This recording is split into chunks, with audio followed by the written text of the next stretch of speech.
খিচুড়িটা অনেক মজা হয়েছে।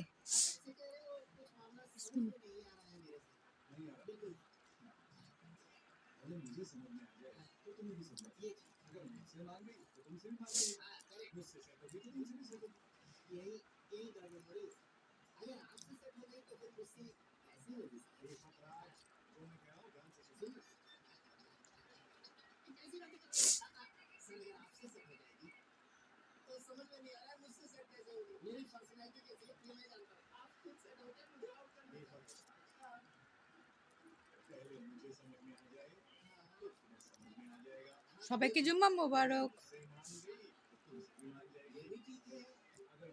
বাহিরে অস্থিরতা, ভিতরে অস্থিরতা, তারপরেও খাইতে হবে।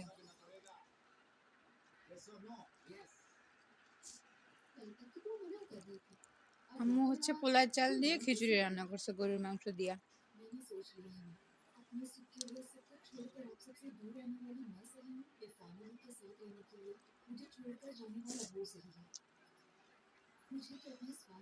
করোনার থেকেও ভয়ঙ্কর অবস্থা হয়ে গেছে পরিবেশে।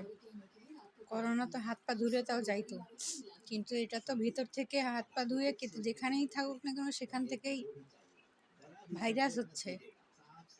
কি আর বলবো, বলার কিছু নাই।